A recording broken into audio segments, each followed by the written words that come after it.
Hello everyone, मैं हूं संजय। मेरे चैनल बुद्धि ज्ञान पर आपका स्वागत है। तो आइए दोस्तों, आज हम लोग चर्चा करने वाले हैं इंग्लैंड के संविधान पर। दोस्तों, एक आवश्यक सूचना सबसे पहले आपको हम दे दें कि जो मेरे बुद्धि ज्ञान चैनल पर नए हैं, यानी जो इस वीडियो को देख रहे हैं और मेरे चैनल पर नए हैं, वो प्लीज़ मेरे चैनल को सब्सक्राइब कर दें। मैं आपके लिए एजुकेशनल वीडियो बनाता रहता हूं। अपने बेल के आइकन बटन को ऑन करके रखें ताकि मेरे द्वारा कोई आगे वीडियो बनाया जाए उसकी नोटिफिकेशन आपको सबसे पहले मिल सके। तो आइए चलते हैं दोस्तों, चर्चा करते हैं इंग्लैंड के संविधान पर। सबसे पहली बात है कि मैं इसे इंग्लैंड का संविधान कहूं या ब्रिटेन का संविधान कहूं या ग्रेट ब्रिटेन का संविधान कहूं या यूनाइटेड किंगडम का संविधान कहूं, मैं किसका संविधान कहूं? क्या इंग्लैंड को इन चारों नामों से पुकारा जाता है, या क्या इंग्लैंड का ये चारों नाम इंग्लैंड का ही है? क्या इंग्लैंड के किसी स्टेट का ये नाम है, या इंग्लैंड के कोई और क्षेत्रों का ये नाम है? इंग्लैंड तो एक सॉवरेन कंट्री है। इन चारों नामों से क्यों पुकारा जाता है इंग्लैंड को? और समझ में नहीं आता है कि मैं कभी इंग्लैंड के बाने की संविधान कहकर पुकारूं, या कभी ग्रेट ब्रिटेन कह के पुकारूं, या कभी ब्रिटेन कह के पुकारूं, या कभी यूनाइटेड किंगडम कह के पुकारूं। तो दोस्तों, सबसे पहले इसकी चर्चा करते हैं हम। यूरोप में स्थित एक देश है इंग्लैंड। यूरोप में बहुत से देश हैं, 40 से ज़्यादा देश हैं, लेकिन सभी देश मेन लैंड पे पाए जाते हैं। यूरोप के एक मेन लैंड पर पाए जाते हैं, लेकिन ये मेन लैंड से कट के एक उसी महाद्वीप में एक आइलैंड के पास में ये पाए जाने वाला देश है, जिसका बाइफर्केशन इंग्लिश चैनल द्वारा होता है। यानी एक 21 किलोमीटर एक लंबी एक चैनल है, उसके द्वारा मेन लैंड से ये कटकर एक द्वीप बन जाता है। तो दोस्तों, अब ये बात करते हैं, चर्चा करते हैं कि इसे हम इंग्लैंड के संविधान कहकर पुकारें या ब्रिटेन के संविधान कहकर पुकारें। इसकी समस्या कैसे सॉल्व होगी? तो सबसे पहले हम इसकी चर्चा कर लें कि आखिर इंग्लैंड का उदय कब हुआ। तो हम देखते हैं इतिहास में 5वीं शताब्दी के आसपास इंग्लैंड का प्रादुर्भाव हुआ। उस समय एक सेंट अंगस्टीन करके एक इंग्लैंड में हुआ करते थे, जिन्होंने इंग्लैंड में रहने वाले सभी लोगों को क्रिश्चियन में बदल दिए, और इंग्लैंड पूरी तरह से एक क्रिश्चियन कंट्री हो गया। अब इस क्रिश्चियन कंट्री का इतिहास देखते हैं कि ये कब इंग्लैंड था।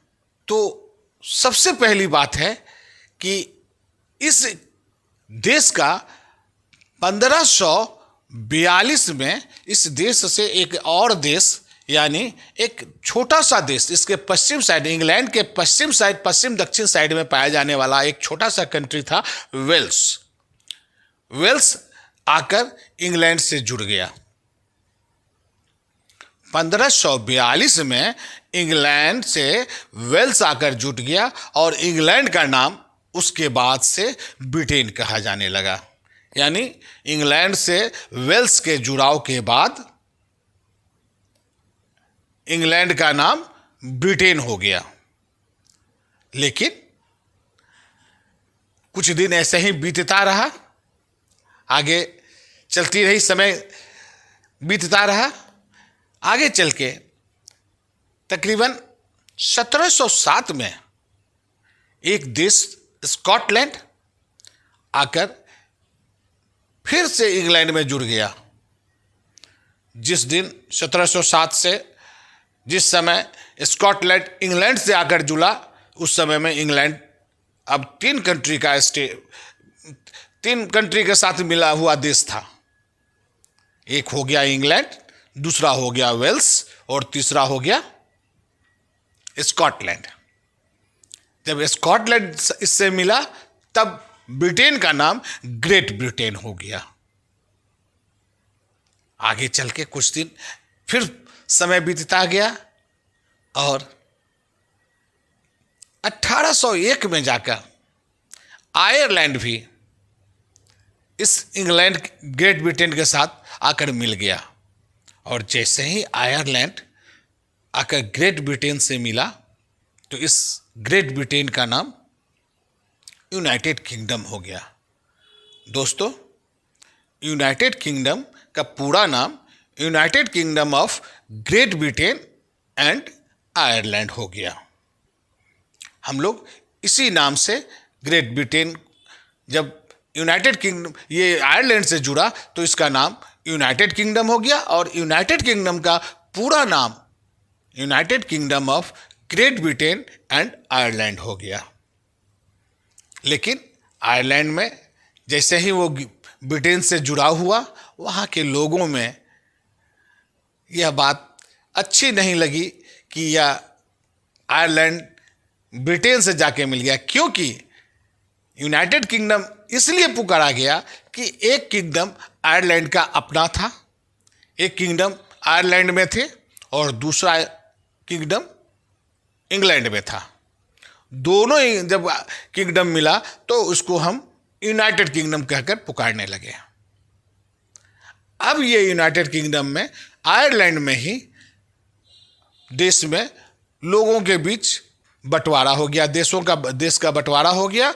ये 1801 से 1922 तक चला और 1922 में मेन आयरलैंड अलग हो गया और उसी में से एक छोटा सा आयरलैंड, नॉर्दर्न आयरलैंड, वो इंग्लैंड के साथ ही रह गया और उसके बाद से इंग्लैंड का नाम United kingdom of great Britain and northern Ireland कहकर पुकारने लगे। और आज के डेट तक हम इंग्लैंड को इसी नाम से पुकारा जाता है, यानी इसका ऑफिशियल नाम यूनाइटेड किंगडम जो है उसको हम लोग शॉर्ट में यूनाइटेड किंगडम कहते हैं। लेकिन यूनाइटेड किंगडम को United kingdom of great Britain and northern Ireland, यह पूरा नाम है यूनाइटेड किंगडम का। दोस्तों, यह नाम जो है समय बीतता गया और इंग्लैंड का नाम परिवर्तित होता गया। एक बार पुनः रिकैप करके इसको समझ लें कि 1542 में इंग्लैंड के साथ वेल्स आकर मिला और वेल्स जैसे ही इंग्लैंड के साथ जुटा तो उसका नाम, इंग्लैंड का नाम ब्रिटेन हो गया। लेकिन 1707 में स्कॉटलैंड भी आकर ब्रिटेन से आकर जुड़ गया और ब्रिटेन से जैसे जुटा स्कॉटलैंड, उसका नाम ग्रेट ब्रिटेन हो गया। 1801 में ग्रेट ब्रिटेन के साथ आयरलैंड जुटा और आयरलैंड का नाम उस समय, उसके बाद से United kingdom of great Britain and Ireland हो गया। ऑफिशियल नाम इसका इस नाम से पुकारा जाता है। लेकिन 1922 के बाद आयरलैंड अलग हो जाने से मेनलैंड, आयरलैंड का मेनलैंड अलग हो गया और छोटा सा पार्ट आयरलैंड का जो नॉर्दर्न आयरलैंड का कहा जाता है वो इंग्लैंड के साथ चला गया और उस समय से आज तक United kingdom of great Britain and northern Ireland के नाम से इसे जाना जाता है। तो ये जानकारी दोस्तों आपके लिए थी और आज के बाद यह आपको क्लियर हो गया कि इंग्लैंड को हम ब्रिटेन कब कहेंगे, ग्रेट ब्रिटेन कब कहेंगे और यूनाइटेड किंगडम कब से पुकारा जाता है। तो दोस्तों, ये जानकारी आपके लिए। ये वीडियो कैसा लगा? अगर अच्छा लगा तो लाइक करेंगे, कमेंट्स करके बताएंगे भी एवं इस वीडियो को ज़्यादा से ज़्यादा शेयर करेंगे ताकि और ये ज्ञान जो है सभी स्टूडेंट को मिल सके। धन्यवाद।